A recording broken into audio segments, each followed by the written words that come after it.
This is SportsCenter. I told him, win, and you will get a contract extension. Ferguson out, Fletcher in. The worst-kept secret in hockey is finally made official.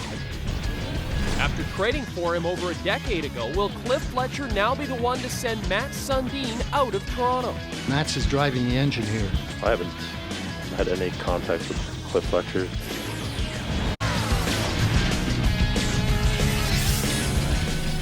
Good morning, Canada, and welcome to the SportsCenter Morning Loop. Sitting alongside Dan O'Toole, I'm Jay Onright. Well, it was a little over a week ago that Bob McKenzie first reported the Leafs were talking to Cliff Fletcher about returning to the team as their interim GM. Yesterday, they finally made that move, Dan. That's right, and as the axe was being lowered at a painfully slow pace, John Ferguson Jr. was the only one who failed to see it. The now fired Leafs GM forced to go with the business-as-usual approach, which would have been fine had the results of his business not gotten him into this mess. Ferguson replaced by Cliff Fletcher, who will take the post on an interim basis. Corey Warren begins our coverage from the Air Canada Centre. It's nice to be back in Toronto. Calling himself the custodian of the keys, Cliff Fletcher has 19 months to help turn around the Toronto Maple Leafs. He begins as the interim GM with a mandate to reset the table on a very short timeline. There's 35 days to the trade deadline, and within 2 weeks we should be prepared to philosophically at least know what direction we have chosen to go in. And as Fletcher guides the ship, President and CEO Richard Petty will guide the search for a successor, a man who will for once wield more power than just being a general manager. We believe that being president and general manager of the Toronto Maple Leafs is the top job in hockey. He'll be able to make the tough decisions required to do the job. He will have the full autonomy to lead this hockey club in the manner he feels best. In the end, it came down to performance for John Ferguson Jr. After 2 years of missing the playoffs, the Leafs are on pace to fall short again. On pace to miss the postseason 3 years in a row for the first time ever in franchise history. I told him, win, and you will get a contract extension. And we, hit your objectives, and we've never hit it. The challenge of the manager is no different than in the 29 other markets, and that's to get your club to the Stanley Cup. The only regret I have here is that I failed to do that and to bring this club into position to win a cup. I'm disappointed with our performance for him. But listen, this guy's a very, very bright man, hard-working guy, and he's going to do just fine. So now the Leafs' plan changes. Fletcher says the entire coaching staff will stay for the remainder of the season, but the roster is sure to change, leading to even more speculation about Mats Sundin, the Leafs' most marketable asset. Mats is driving the engine here. He's an unrestricted free agent at the end of the year, and he has a no-trade clause. I haven't had any contact with Cliff Fletcher in a long time, so I don't know anything about it. I don't really want to speculate. But others may find themselves looking over their shoulders as well. I think it's inevitable. But there's a simple solution to all these things, and there has been one from the start of the year. We just can win some games. It's very unfortunate because I think the players have to be accountable at the end of the day, because we're the ones that play the game. We're the ones that have to go out there and make sure that we get the job done, and we weren't getting the job done. John meant so much to a lot of us here, and he's always been a first-class person, and supported everybody on this team and their families, and he's a great person, and I wish him well.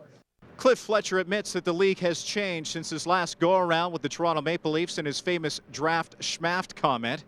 He says before, a free agent spending spree could camouflage a general manager's mistakes. But he says now in a salary cap world, a team needs to draft well and to develop its own talent, something the Leafs have struggled with for years. Corey Warren, TSN, Toronto. No shortage of critics for the job that John Ferguson did as GM of the Maple Leafs, but the moves criticized the most may very well have been his undoing, from the acquisition of Andrew Raycroft to the signing of Pavel Kabina. The Ed Belfour extension is the most baffling, I think. With Cliff Fletcher be able to fix the team? With their thoughts, James Duthie in the NHL and TSN panel. Thank you. Alongside Pierre Maguire, Darren Dreger, and Bob McKenzie. Gentlemen, Cliff Fletcher now becomes the highest profile temp in hockey history. As a 72-year-old the right man for the job? Why would you throw age into the equation? Absolutely, he's the right guy for the job. The major reason being he has a hammer. If Richard Petty's to be believed, and I believe him to be a man of his word, then Cliff Fletcher now has a hammer. He doesn't have to delegate to anybody else. He can make the deals. Well, he may have the hammer, but he's the product of divide here. I mean, Richard Petty wanted Cliff Fletcher on board, so Cliff Fletcher is hired as the interim general manager. Larry Tannenbaum, the chairman of the board, did not want Cliff Fletcher, although he concedes as the plan B. That dissension, that divide isn't going anywhere. And the reality here, as we know it, is that Cliff Fletcher is going to have to lean on the same type of management structure, the Jeff Jacksons, the Mike Pennys, the Doug Gilmours, the same people assembled by John Ferguson on an interim basis. Cliff Fletcher's the right man at the right time. He's got a mandate to clean the decks a little bit, do some rebuilding, but he knows the league. He knows the league people. He knows how to make a deal. He knows how to get things done in the short term. All right, what's the most pressing job? What's the first thing on his agenda? Bob just said it, clear the deck. It's real simple. Right now you identify, you can move everybody. There's only one person on that team right now that Cliff Fletcher should be loyal to, and that's Matt Sundin. His best acquisition as a general manager back in the 1990s. He owes no loyalty to anybody else on that team. And the reason being, these guys are all disposable assets right now. Not all of them are going to bring you a huge return, but now's the chance for Cliff Fletcher to clear the deck. So you're saying don't trade Sundin? Well, I think you have to. Oh, okay. But the one thing, you go to him and you're a gentleman, you say, here, Mats, here's the deal. I want to move you to a Stanley Cup contender. I'm not holding you hostage, but at the end of the day, we need you. In order to make this organization better, we need to move you. Well, and they have no shot of getting him back. I mean, if Matt Sundin leaves, he's leaving at for 37, good. Are you He's concerned? For good. Well, I mean, he's an unrestricted free agent, still has plenty of fuel in the tank. But you're right, that is going to be a real tough challenge for Cliff Fletcher. The reality is, in conversation with his agent, J.P. Barry, Sundin's agent, he thinks that Cliff Fletcher might have a better chance of convincing Matt Sundin to sign a one-year contract extension as opposed to getting him to waive his no-trade. That's how tough it's going to be. It's an important point because a lot of people believe they could trade Matt Sundin and that he'd come back next year just like the Dougie Waite situation. So you say that doesn't happen. Now, they hired Toronto lawyer Gordon Kirk to help Richard Petty with the search for a new full-time general manager. What do they look for? Who do they look for? Well, you heard Richard Petty go the laundry list of qualities that they're looking for in a general manager and president.